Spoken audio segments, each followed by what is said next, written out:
All India Jamiat Ulema হিন্দৰ এজন সন্মানীয় সভাপতি আলিম মানুহ তেখেতৰ বিৰুদ্ধে মই এটা একো নকম।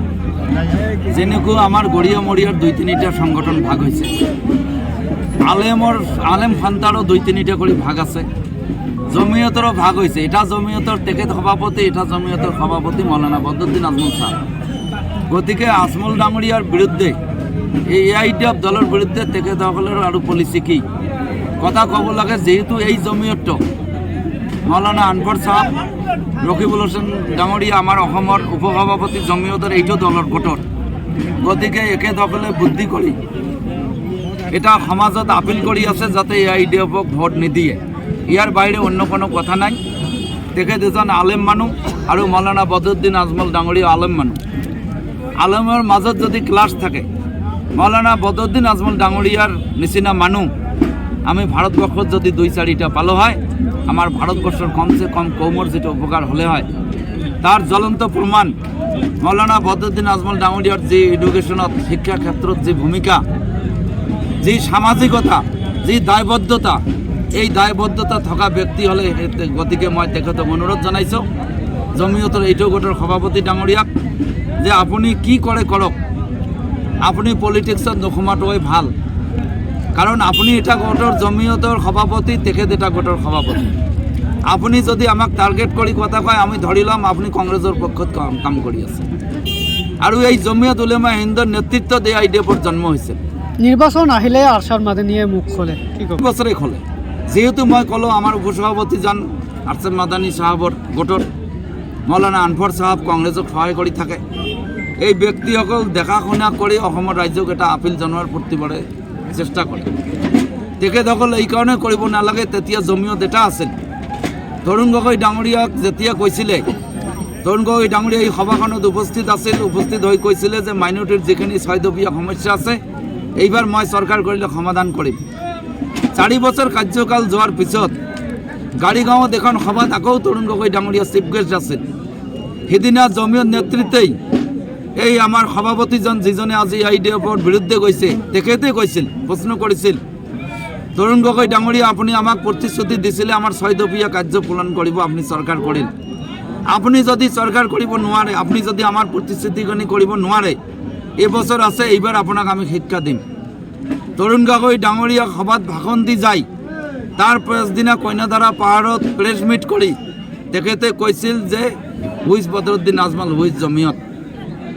তাৰ কাৰণে আজি AIDFৰ জন্ম হৈছে। আৰু সেইজন ব্যক্তি কোৱা কথা, আজি মৌলানা AIDF দলৰ জন্ম দি জনসাধাৰণৰ হকে মিছা কথা নহয়, পাৰ্লিয়ামেণ্টত বক্তব্য উঠালে গম পোৱা যাব।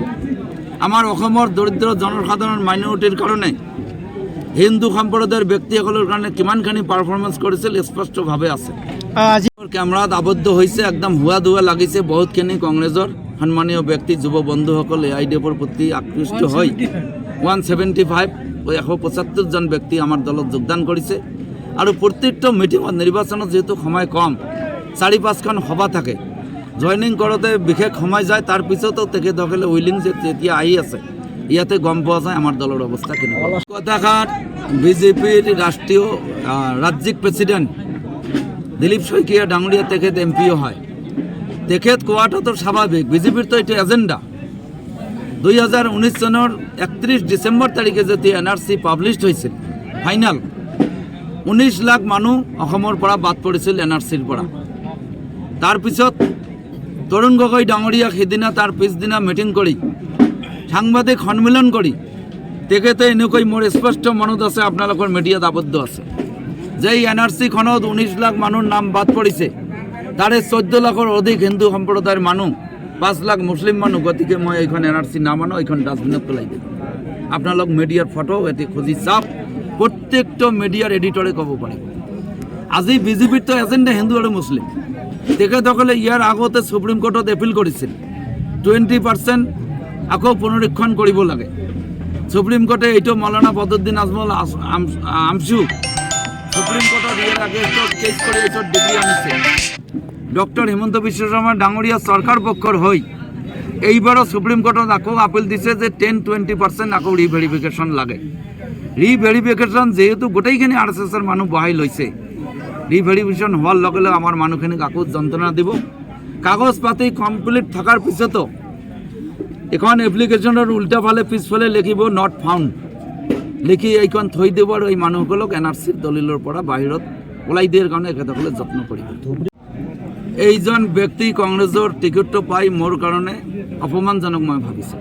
তাইৰ লগত মোৰ যুদ্ধ হোৱা ভোট চোৱাটো তাই মোৰ প্ৰতিদ্বন্দ্বী নহয়। কংগ্ৰেছ দলে টিকট দিছে, তাই যদি কৈছে যে উন্নয়ন কৰিব পৰা নাই, তাইও জিলা পৰিষদৰ সদস্য হৈ আছে 2 টাৰ্ম। জিলা পৰিষদৰ কিমানখিনি উন্নয়ন কৰিছে আৰু জিলা পৰিষদটো কিয় নহ'ল? 10জন থাকোঁতে ৰাইজে ভোট দিছে কংগ্ৰেছক আশা কৰি এবছলুট মেজৰিটি। AIDFৰ 3জন ব্যক্তি আছিল। মই বটেৰহাটত গৌৰীপুৰ সমষ্টিৰ সন্মানীয় বিধায়কৰ কথা এখন জনসভাত কৈছিলোঁ, AIDFৰ যদি এজন জিলা পৰিষদ জিকে, তথাপিও মই নজৰুল হক কথা দিছোঁ আল্লাহৰ নামত, আল্লাহৰ নাম লৈ কৈছিলোঁ ইনশাআল্লাহ মই এজন জিকিলেও মই জিলা পৰিষদটো AIDFৰ পক্ষত বনাই দেখাম। যিটো মন্তব্যক লৈ এটা ক্লিপ ভাইৰেল কৰি হয়, মই কালি এখন মিটিঙত কৈছিলোঁ যে মই যিহেতু টাইম দিব নোৱাৰোঁ, বিধায়ক হোৱাৰ পিছত যথেষ্ট টাইম দিব লাগে, সমষ্টিত বিভিন্ন ধৰণৰ সমস্যা থাকে। মই এটা বিজনেছত যেহেতু বিজনেছ কৰিব লাগে, পলিটিক্স কৰিব লাগে, হালাল বিজনেছত দৰকাৰ, টকাৰ বহুত দৰকাৰ হয়, হাদিয়া দান দক্ষিণা দুখীয়া মানুহক দিব লাগে বিয়া বাৰুত। গতিকে মই এটা ইণ্ডাষ্ট্ৰি খুলিবলৈ যাই সময় কম দিব পাৰিছোঁ। এই ক্ষেত্ৰত মই মৌলানা বদৰুদ্দিন আজমল ডাঙৰীয়া আমাৰ দলৰ সুপ্ৰিমো, তেখেতক মুম্বাইত যাই তেখেতৰ বাসভৱনত মই অনুৰোধ কৰি কৈছিলোঁ যে হুজুৰ মোক এইবাৰ টিকট নিদিলে ভাল, কাৰণ মই সময় দিব নোৱাৰোঁ। এই কথাটো কালি মই বক্তব্যত কৈছোঁ। মোৰ এই কথাখিনি নেদেখাই খালি অকল এইটোৱে কৈছে AIDFৰ অৱস্থা ভাল নাই, মই খেলিব বিচৰা নাই, জোৰ জবস্তি মোক টিকট দিয়ে। সম্পূৰ্ণভাৱে AIৰ জৰিয়তে এডিটিং কৰি মোৰ বাকী কথাখিনি কাটি দিয়ে, এইখিনি দিছে, এইখিনি ভিত্তিহীন, ইয়াৰ কোনো অৰ্থ নাই। AIDF দল আজিও শক্তিশালী, ইনশাআল্লাহ অনাগত দিনত শক্তিশালী। যুঁজ কেনেকুৱা হ'ব যুঁজ হ'ব কংগ্ৰেছৰ লগত? যুঁজ নহয়, যদি বিজেপিৰ প্ৰাৰ্থীজন আছে, মুছলিম মানুহ টকা পইচা দি গভৰ্ণমেণ্টৰ ফালৰ পৰা বহুত টকা পাইছে, আপোনালোক জানে কিমান পাইছে, মইতো কিমান কোটি পাইছে মই কৈ দিব পাৰোঁ। যেহেতু এভিডেন্স নাই, মিডিয়াত ক'ব নোৱাৰোঁ, আনঅফিচিয়েলি জানো কাক কিমান টকা দিছে। কংগ্ৰেছৰ নেত্ৰীজনো কংগ্ৰেছৰ পাৰ্টিৰ পৰা পৰহি ৰাতি টকা আহিছে, মই এইখিনি জানো, ক'ত ৰাখিছে এইটোও জানো। এখেতসকলে যিমান টকা খৰচ নকৰি কিয় টকাৰ আশাত মানুহখিনি যাই আছে। বিজেপিক কোনো ইমান থকা ব্যক্তি, মুছলিম ব্যক্তি বিজেপিক ভোট নিদিয়ে, কাৰণ অসমৰ মুৰব্বীজনে মুছলমানৰ কোনো ভোট বিচৰা নাই। 89জন প্ৰাৰ্থী দিছে বিজেপি, এজনো মুছলিম ব্যক্তিক দিয়া নাই। আমাৰ মুছলিম মানুহ এইখিনি কথা অন্তত জানে। এতিয়া টকাৰ লোভত, পইচাৰ লোভত বিজেপিৰ ঝাণ্ডা লৈ ফুৰি আছে, ভোট এটাও নিদিয়ে। কেণ্ডিডেট দিওঁ, ক'ব যে 2000 কোটি টকা আজমল ডাঙৰীয়া ডুবাইত যাই লৈছে বিজেপিৰ পৰা, অমিত শ্বাহৰ পৰা। আমি নিদিওঁ, তাৰপিছতো হাৰি থাকে। আমাক ইয়াত কয় AIDFৰ কাৰণে আমি গভৰ্ণমেণ্ট কৰিব পৰা নাই, বিজেপিক আনিছোঁ। AIDFৰ জন্ম 2005 চনত হৈছিল। 71জন কেণ্ডিডেট দিছিল 2006 চনত, 79জন দিছিল 2011 চনত, 2016 চনত 69জন দিছিল।